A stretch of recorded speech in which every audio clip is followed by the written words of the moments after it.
நம்ம தமிழ் ஃபிலிம் இண்டஸ்ட்ரியில ஒண்ணு இந்த விஷயத்த தப்பா யூஸ் பண்றானுங்க. இல்லன்னா, இத செயல்படுத்துற விதத்துல சொதப்பிடுறானுங்க. இது என்னதுன்னா, கேரக்டர் ஆர்க்.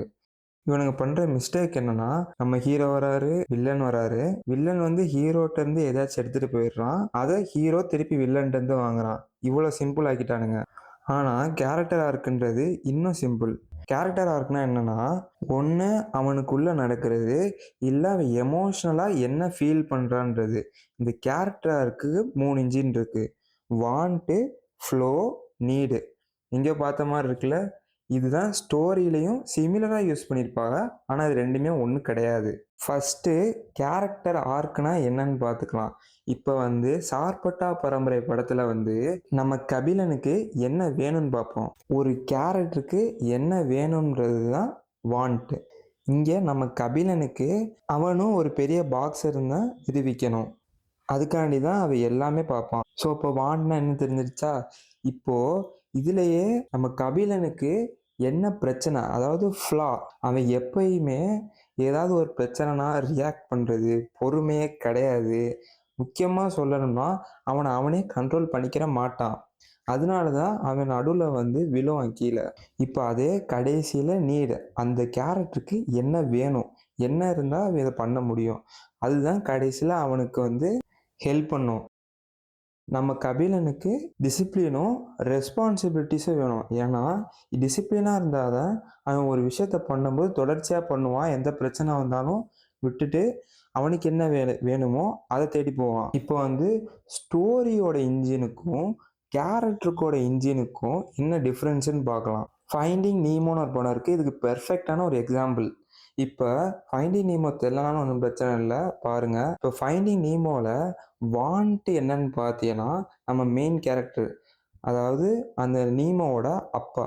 அவரோட வாண்ட் என்னன்னு பார்த்துட்டீங்கன்னா, நீமோவ கண்டுபிடிக்கணும். அது மட்டும் இல்ல. நீமோவ பத்திரமா பார்த்துக்கிறவும் செய்யணும்.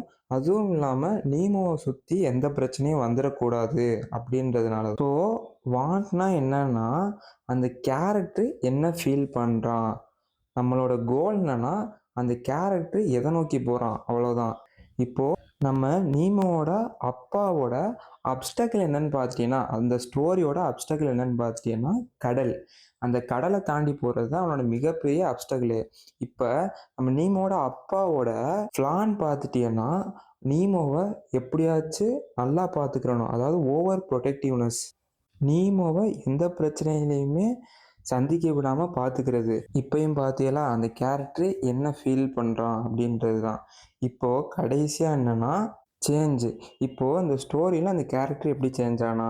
எப்படின்னா, நீமோவ வந்து காப்பாத்தணுமே அப்படின்னு போறதுலேருந்து, நீமோவால எதுனாலும் பண்ணிக்க முடியும் அப்படின்னு நீமோவ ட்ரஸ்ட் பண்றது தான் அந்த கேரக்டரோட சேஞ்ச்.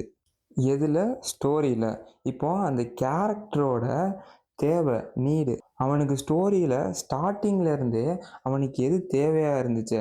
ஆனா, அத கண்ணுக்கு முன்னாடியே வச்சுட்டு பார்க்காம, அத சுத்தி எல்லாத்தையும் பார்த்துக்கிருந்தான். அதாவது அந்த கேரக்டருக்கு மெயினா எது தேவைப்படுது? என்னதுன்னா, நீமோவ அவன் வாழ்க்கைய அவன வாழ விடுறது. அவன போட்டு இத பண்ணு, அத பண்ணுன்னு கண்ட்ரோல் பண்ணாம, அவன அவனா இருக்க விடுறது. இதுதான் அந்த கேரக்டர் கத்துக்கிட்டது கடைசியில. அதுதான் நீடு. இது எல்லாமே பார்த்துட்டீங்கன்னா, அந்த கேரக்டருக்குள்ள நடக்கிற ஃபீலிங்ஸு இல்ல எமோஷன்ஸ் தான் அந்த கேரக்டரோட இன்ஜினே. அதனால தான் நம்மளால ஃபீல் பண்ண முடியுது ஒரு கேரக்டரையும். சார்பட்டா பரம்பரையில அவன் வந்து ஜெயிச்சது நம்மளுக்கு பெர்சனலா ஃபீல் ஆச்சு. அதே மாரி சூரரை போற்றுலயும் கடைசியில அவன் ஜெயிச்சது நம்மளுக்கு ஃபீல் ஆகுது. எல்லாமே இந்த 3 இன்ஜின சுத்தி தான் நடக்குது. இதுல இன்னொரு இன்ட்ரஸ்டிங்கான ஒரு விஷயம் என்னன்னா, இந்த அப்ஸ்டக்கிள் வந்து நம்ம கேரக்டரோட ஃப்ளா சண்டை போடும்போது, இன்னும் அந்த கேரக்டர் வந்து பயங்கரமா ஃபீல் ஆகும். இல்ல அந்த கேரக்டரு பயங்கரமா க்ரோ ஆவான் அதுலருந்து. அதுக்கு ஒரு பெர்ஃபெக்ட் எக்ஸாம்பிள் என்னன்னா, நம்ம விப்ளாஷ். விப்ளாஷ்ல அப்ஸ்டக்கிள்னு பார்த்துட்டீங்கன்னா, நம்ம கேரக்டரு அந்த ஸ்டோரியில ஃப்ளெச்சர் அந்த மொட்டை. நம்ம ஹீரோ ஆண்ட்ரூவோட ஃப்ளான்னு பார்த்துட்டீங்கன்னா, அப்சஷன். ஒரு விஷயத்து மேல ரொம்ப ஆசைப்படுறது. இல்ல அதுக்காண்டி என்ன வேணா பண்ணுவேன்றது. இப்போ அந்த அப்ஸ்டக்கிள் வந்து எப்படி அந்த ஃப்ளாவ அடிக்குதுன்னு பார்த்தீங்கன்னா, நம்ம ஃப்ளெச்சர் வந்து நம்ம ஆண்ட்ரூவோட அப்சஷன யூஸ் பண்ணி அவன வந்து அடி போடுறான். இந்த இத பண்ணு, அத பண்ணுன்னு. நம்ம ஆளு ஆண்ட்ரூவும் அப்சஷன் இருக்கனால, அந்த கிரேட்னஸ்னால நம்ம கிரேட்னஸ் அச்சீவ் பண்ணணும்னா, பெயின் ஃபீல் பண்ணா மட்டும் தான் அப்சஷன் அடைய முடியும். இப்போ அந்த அப்சஷனோட ஃப்ளா என்னன்னு பார்த்துட்டீங்கன்னா, அவன் எல்லாத்தையும் சாக்ரிஃபைஸ் பண்றான். அவன் லைஃப், ரிலேஷன்ஷிப்பு விட்டா அவன் லைஃபே சாக்ரிஃபைஸ் பண்ணிருவான் அந்த கிரேட்னஸ்க்காண்டி. ஏன்னா, அவன் கிரேட்னஸ் தான் ஒரே விஷயம் எல்லாத்துக்கும் மேல அப்படின்னு நினைக்கிறது. அதனால தான் ஃப்ளெச்சர் வந்து அவன் லிமிட்டையும் தாண்டி ஆண்ட்ரூவ புஷ் பண்ண முடிஞ்சுச்சு. அதே மாரி அந்தே அப்சஷன வச்சு தான் அவனோட ஹியூமன் லிமிட்டேஷனே புஷ் பண்ண வைக்கிறான் அவன். இதெல்லாம் அவனோட அப்சஷனால மட்டும் தான் அவன பண்ண வைக்க முடிஞ்சுச்சு. இப்ப நெறைய பேர் சொல்லுவால்ல, "கொளுத்தி எரியிற நெருப்புல ஏன்டா எண்ணெய ஊத்துறன்ற" மாரி, நம்ம ஃப்ளெச்சரும் எண்ணெய ஊத்திக்கிட்டே இருப்பான் ஆண்ட்ரூ மேல. அதாவது ஆண்ட்ரூ தான் நெருப்பு. அப்சஷன்னால எரிஞ்சுகிட்டு இருக்கான். ஆனா, இதுல இன்னொரு விதமும் இருக்கு.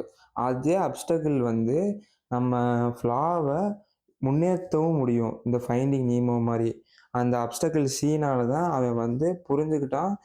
நீமோ வந்து இதிலேயே இருந்தா தான் அவன் வாழ்க்கைனா என்னன்னு தெரியும். உலகத்த பார்க்க முடியும்னு.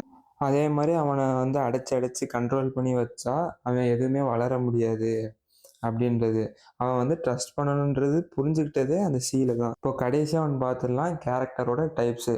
புரோட்டாகனிஸ்ட்னா நம்ம மெயின் கேரக்டரு. ஆன்டகனிஸ்ட்னா நம்ம புரோட்டாகனிஸ்ட்ட தடுக்கிற ஒரு எலமெண்ட்டா இருக்கலாம். இல்ல ஒரு கேரக்டரா இருக்கலாம். என்ன வேணா இருக்கலாம். மெயின் கேரக்டர தடுக்கணும் அவ்வளோதான். யூட்ராகனிஸ்ட்னா நம்ம மெயின் கேரக்டரோட மெயின் கேரக்டர். எப்படின்னா டைட்டானிக்ல நம்ம ரோஸுக்கு ஜாக் எப்படியோ அந்த மாரி. ரோஸ் தான் மெயின் கேரக்டர். ஆனா ஜாக் வந்து இன்னொரு மெயின் கேரக்டர் மாரி. அதே மாரி சப்போர்ட் கேரக்டர். நம்ம மெயின் கேரக்டர் கூடயே இருந்து எல்லா வித ஹெல்ப்பும் பண்றது. கடைசியா ஒரு வாட்டி சிம்பிளா சொல்லணும்னா, ஸ்டோரின்றது கார் மாரி. நம்ம கேரக்டர்ன்றது டிரைவர் மாரி.